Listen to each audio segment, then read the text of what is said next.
warahmatullahi wabarakatuh. Kami dari kelompok 7 akan menjelaskan tentang dinamika persatuan dan kesatuan dalam konteks Negara Kesatuan Republik Indonesia.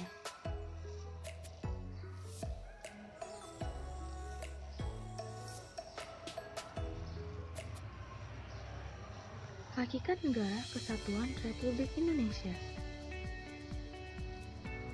Yang pertama, ada konsep negara kesatuan atau unitarisme. Negara kesatuan adalah negara yang bersusunan tunggal, yakni kekuasaannya untuk mengatur seluruh daerahnya ada di tangan pemerintahan pusat. Negara kesatuan mempunyai dua sistem, yaitu sistem sentralisasi dan sistem desentralisasi. Yang kedua, ada karakteristik Negara Kesatuan Republik Indonesia. Karakteristik Negara Kesatuan Republik Indonesia juga dapat dipandang dari segi kewilayahannya.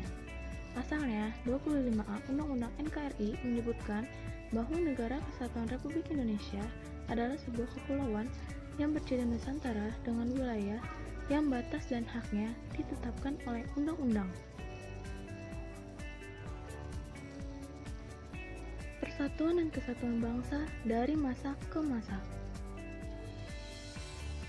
Yang pertama, ada peraturan dan kesatuan bangsa pada masa revolusi kemerdekaan yang terjadi pada tanggal 18 Agustus 1945 sampai 27 Desember 1949. Pada periode ini, bentuk negara Republik Indonesia adalah kesatuan dengan sistem pemerintahannya yang dipakai adalah presidensial. Yang kedua, ada persatuan dan kesatuan bangsa pada masa Republik Indonesia Serikat yang terjadi pada tanggal 27 Desember 1949 sampai 17 Agustus 1950. Pada masa ini, yang dijadikan sebagai pegangan adalah Konstitusi Republik Indonesia Serikat. Berdasarkan konstitusi tersebut, bentuk negara kita adalah serikat atau federasi dengan 15 negara. Bentuk pemerintahan yang berlaku adalah republika. Pada masa Republik Indonesia Serikat juga terdapat beberapa gerakan separatis yang terjadi di beberapa wilayah.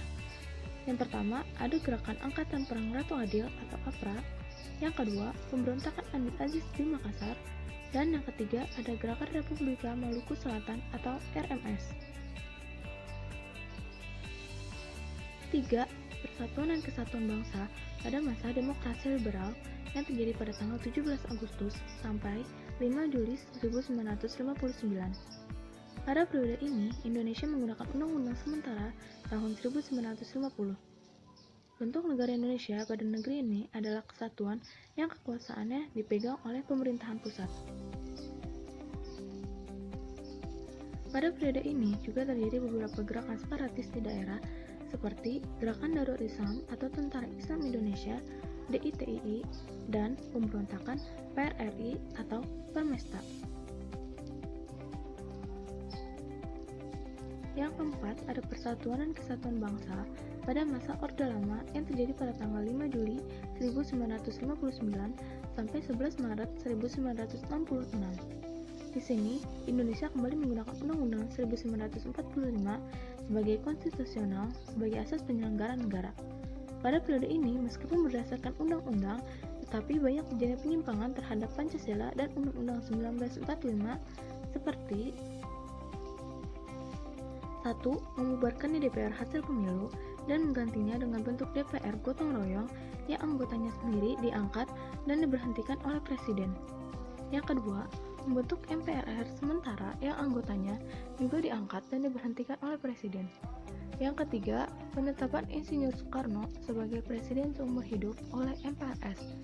Yang keempat, membentuk Front Nasional melalui penetapan Presiden nomor 13 tahun 1959. Dan terakhir, terjadinya pemerasan dalam penghayatan manusia.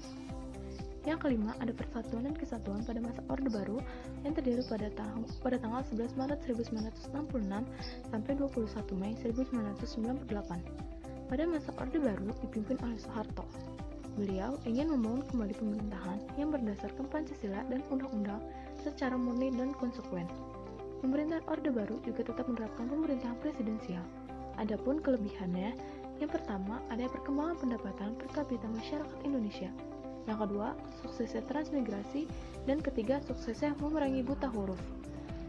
Dan kelemahannya pada sistem pemerintahan Orde Baru di bidang ekonomi, adanya penyelenggaraan ekonomi tidak didasarkan pada pasal 33 Undang-Undang 1945.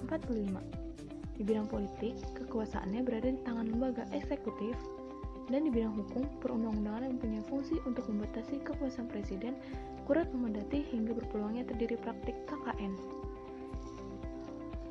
Yang keenam, persatuan dan kesatuan pada masa reformasi, yaitu terjadi pada periode 21 Mei 1998 sampai sekarang. Periode ini disebut era reformasi. Memasuki masa ini, bangsa Indonesia bertekad mewujudkan pemerintahan yang bersih. Untuk itu, perlu disusun pemerintahan yang konstitusional atau pemerintahan yang berdasarkan konstitusi. Berikut beberapa perubahan mendasar dalam ketatanegaraan setelah perubahan Undang-Undang 1945. Yang pertama, adanya kedaulatan di tangan rakyat dan dilakukan menurut undang-undang yang ditulis pada pasal 1 ayat 2. Yang kedua, MPR merupakan lembaga bikameral yang ditulis pada pasal 2 ayat 1. Yang ketiga, presiden dan wakil presiden dipilih secara langsung oleh rakyat yang ditulis pada pasal 6A ayat 1. Yang keempat, presiden memegang jabatan selama 5 tahun yang ditulis pada pasal 7. Yang kelima, pencantuman HAM yang ditulis pada pasal 28 sampai 28A ayat 3. Yang keenam, penghapusan BPA sebagai lembaga tertinggi negara. Ketujuh, presiden bukan mendataris MPR. Kedelapan, MPR tidak lagi menyusun GBHN.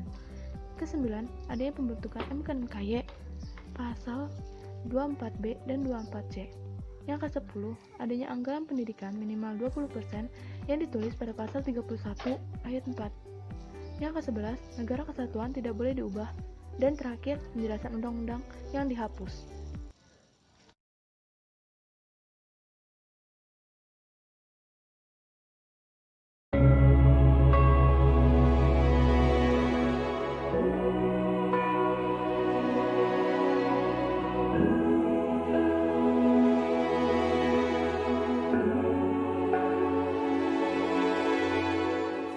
Kemanusiaan, solidaritas, toleransi, tenggang rasa, Pancasila.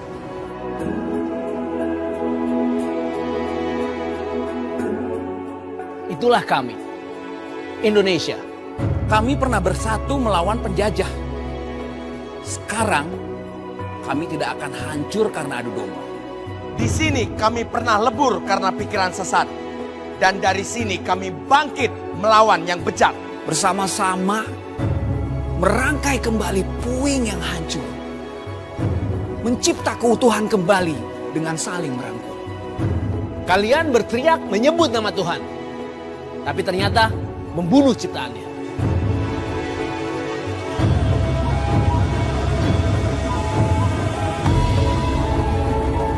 Memporak-porandakan kedamaian, melukai hati semua orang. Kita berdiri di tanah yang sama, tanah yang memperbolehkan perbedaan. Yang berbeda tidak untuk saling membenci. Yang berbeda untuk saling menghormati.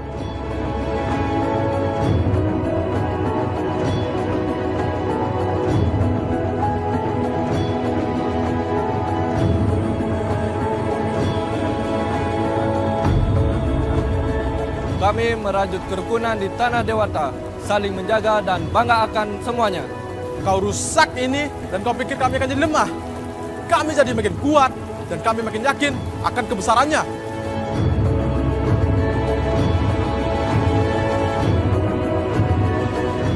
Coba tanyakan pada hatimu, apa kamu cinta negeri ini?